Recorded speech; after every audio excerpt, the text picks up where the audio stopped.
MrBeast ruined YouTube? Yes.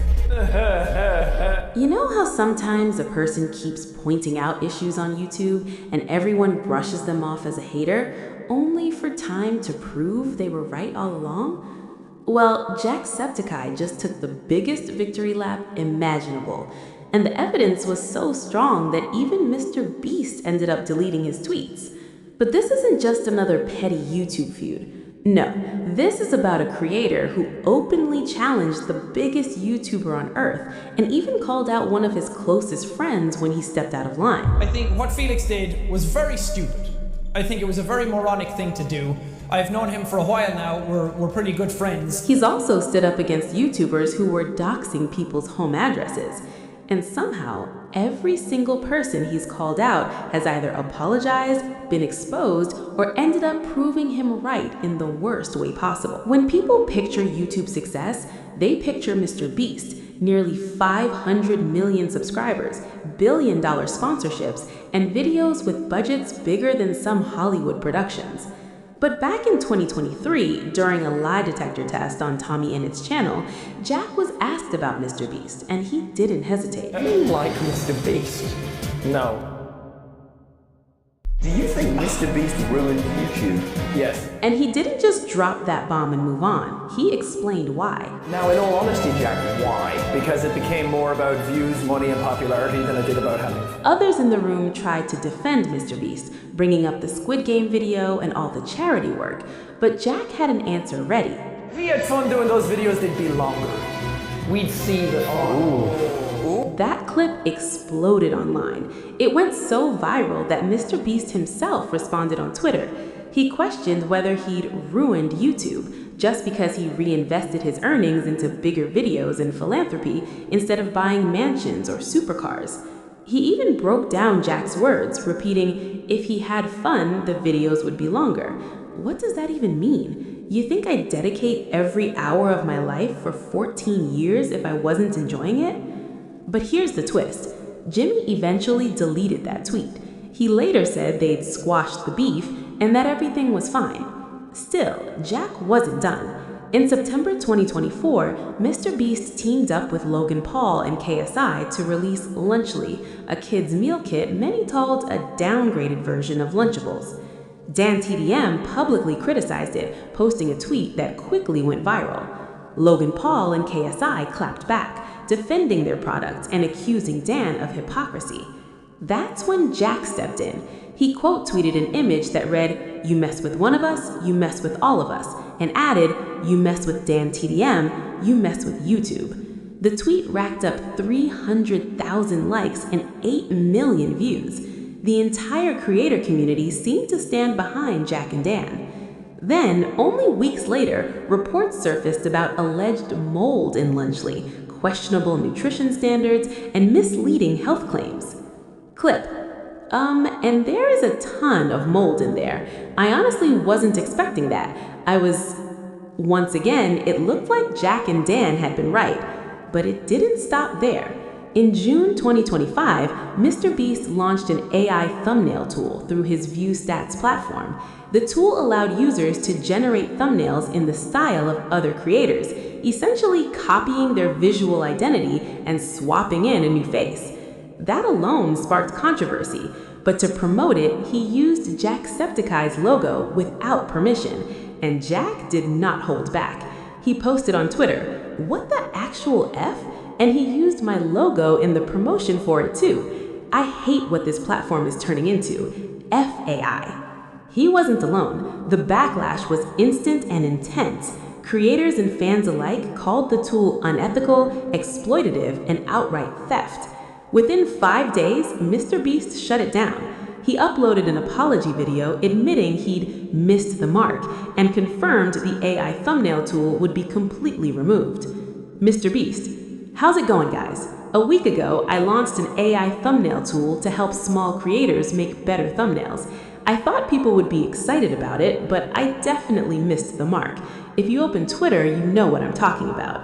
So going forward, there is no AI thumbnail tool.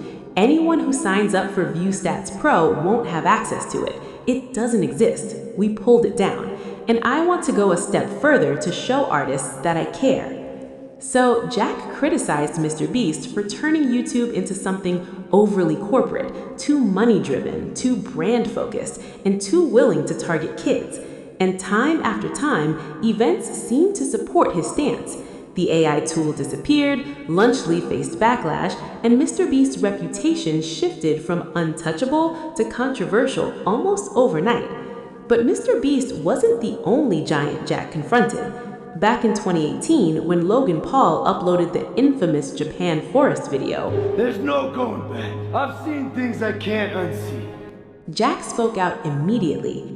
A completely disgusting thing to do.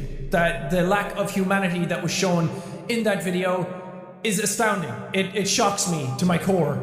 But what set Jack apart was what he did next. Instead of just criticizing, he organized a charity livestream for the American Foundation for Suicide Prevention. He said, I want to hold a charity livestream for the American Foundation for Suicide Prevention. I want to go forward and try and turn this into some sort of a teachable moment. He streamed for over 8 hours and raised more than $200,000. Logan later apologized and claimed he'd grown from the experience. Yet years later, he's faced controversy again, from crypto zoo scandals to Prime lawsuits and promoting Lunchly to kids. Once again, Jack's warning seemed justified. But here's where it gets even interesting. Jack didn't just call out rivals, he called out his closest friend. In 2017, PewDiePie was the biggest YouTuber on the world. He'd helped Jack early on by giving him a shout out when Jack had only 2,000 subscribers. They were close friends and frequent collaborators. But then Felix uploaded a video where he paid Fiverr users to hold up a sign saying "Death to all Jews." He said it was satire, a commentary on how far people would go for $5. The Wall Street Journal reported on it, Disney dropped him, and YouTube canceled Scare PewDiePie Season 2. Despite their friendship, Jack publicly stated, I do not condone what happened. I do not condone these types of jokes. I do not condone the type of message that it was sending or any sort of hate speech. He made it clear that knowing Felix personally didn't excuse the content. Sometimes standing for what's right means standing against your own friends. And yet, they remained friends, because even Felix understood that a real friend calls you out when you cross a line. Jack continued to stand up for what he believed in. In October 2023, another major controversy erupted. SSniperwolf, with 35 million subscribers, was in a feud with Jacksfilms over her reaction-style content. Jacksfilms had criticized her for months, arguing that her videos reused other people's content with little commentary and no credit. He even created a parody channel mocking her style. Soap for 7 days. Oh my gosh, a whole week to make paper? No thanks, I'll just buy it at the store. Instead of responding maturely, SSniperwolf posted Jacksfilms' home address on Instagram for millions to see. He called her a creepy stalker and demanded YouTube act. YouTube eventually issued a temporary monetization suspension, but added, the behavior on both sides isn't what we want on YouTube. Jacksepticeye immediately called out the false equivalence. He tweeted, wait, both sides? Criticism and parody are not the same as doxing. The community backed him. Even Twitter's community notes highlighted the flawed comparison. SSniperwolf apologized, but her behavior reportedly didn't change. Again, Jack's criticism seemed justified. So what's the pattern? Jacksepticeye wasn't just hating for attention, he was challenging behavior that he believed was harming YouTube and its community. And repeatedly, time proved his concerns weren't baseless. He grew up on YouTube's golden era, when creators used basic webcams and OBS, recording gameplay for hours simply because they enjoyed it. It wasn't about massive budgets, insane edits, or million-dollar giveaways. It was about having fun and sharing that fun with others.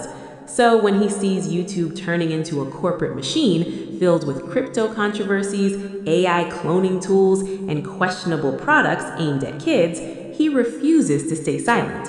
So maybe Jack was right, and maybe the fact that it took so long for people to recognize that says more about the platform and us than it does about him. What do you think? Was Jack right to speak up, or should he have kept quiet? Let me know in the comments, and I'll see you in the next video.